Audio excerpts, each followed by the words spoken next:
What is up, YouTube? This is Hydrant, your chap the cat, back again with an old segment that will be seeing new life again, the Archetype Spotlight. Yes, I decided that since I only upload Throwdown Thursday videos bi-weekly, I should probably have something to fill the other Thursday slot. So, I decided to bring back the Archetype Spotlight segment so I can capitalize on telling you guys all the biggest news in the Yu-Gi-Oh world. This week, we're talking about Geminis. So we're actually going to be covering two new archetype news. First, we have the Red Eyes with their new Gemini monster, Red Eyes Meteor Dragon. You know, standard stuff. He's supposed to be based off of Meteor Black Dragon, so just level 6, Dark Dragon, 1800, 2000, usual Gemini stuff, just normal until re-normal summoned. Then, other Red Eyes monsters you control, except Red Eyes Black Chick, cannot be destroyed by battle or card effects. Now, that seems like a pretty decent effect, especially if you can get two of these guys out with the same effect. Now, that may seem difficult, but as I'll show you later, it is doable. Now, this one's a bit of an older card, but it is still coming out in Invasion of Venom with Meteor Dragon and the other thing we're going to be talking about in a second, and that's Red Eyes Insight. It's an alright card. What it does is you send one Red Eyes monster from your hand or deck to the graveyard, except Red Eyes Black Chick, and then add one Red Eyes spell or trap card from your deck to your hand, except Red Eyes Insight. You can only activate one Red Eyes Insight per turn. Now, while that's not bad, if you do actually look up Red Eyes stuff, give me 1 second, and then just go down to the spell trap section, this is all you have. You have Fusion, another Insight, Transmigration, Spirit, Burn, and Return of Red Eyes. It's not really that much to work with, so while Insight does seem like it has the potential to be a good card, if nothing else just for sending a Red Eyes monster to the graveyard, I'm not sure it's worth running. However, since most decks will likely be running a second Red Eyes Fusion nowadays, thanks to this new little puppy, it might be worthwhile.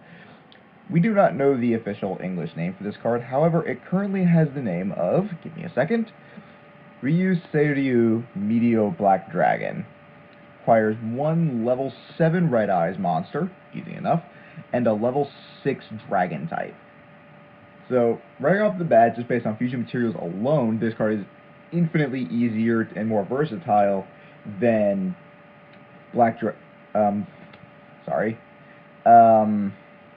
than the other one. It's escaping me right now. You know what I mean, the other Red Eyes Fusion monster. And that's just because of its fusion materials, where the other one requires a level 6 normal Archfiend. This one requires just a level 6 Dragon.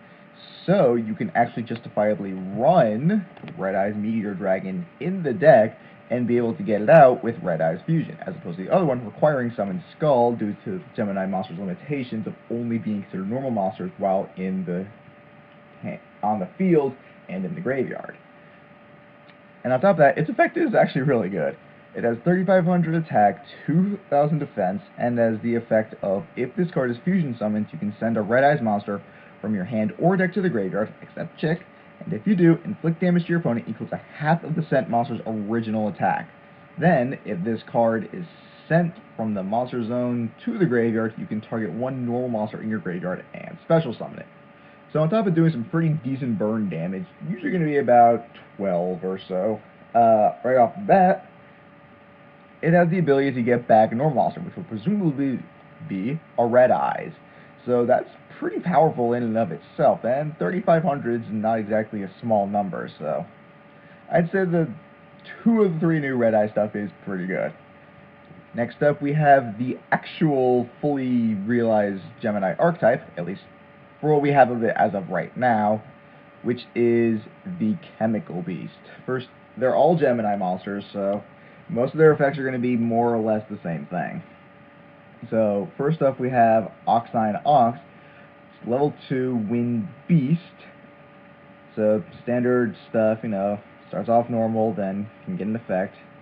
His effect states that during your main phase, you can special summon one Gemini monster from your hand, and if you do, the levels of all Gemini monsters you currently control become equal to that monster's original level.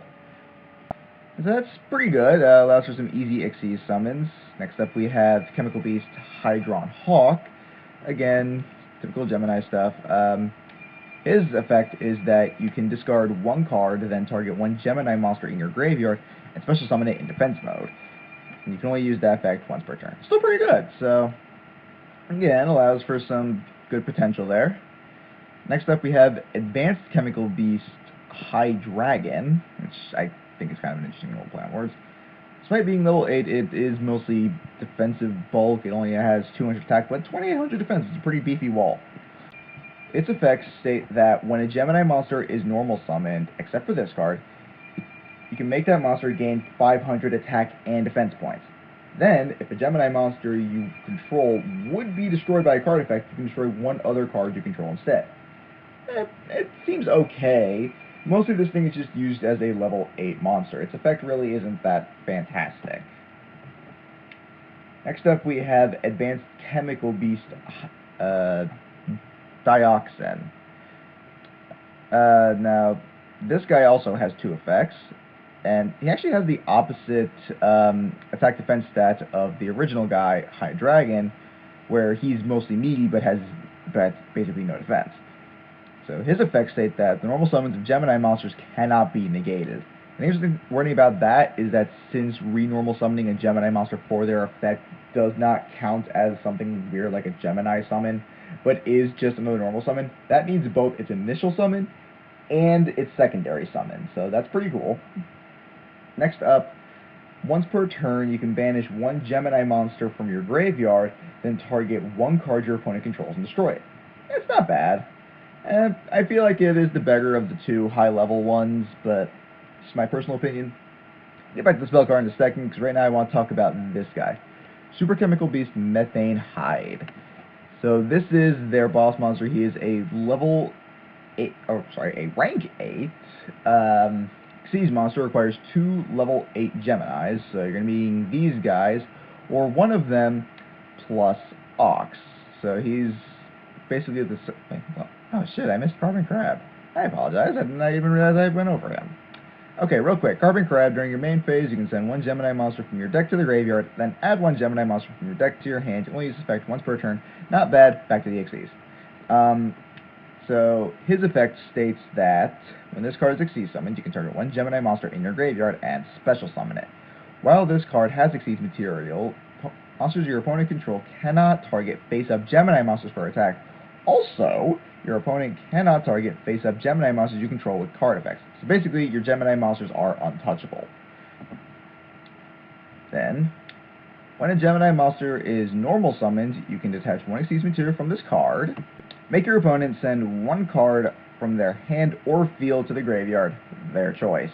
So that part's not really as good. This thing's mostly just a really big monster and has really solid protection for Geminis.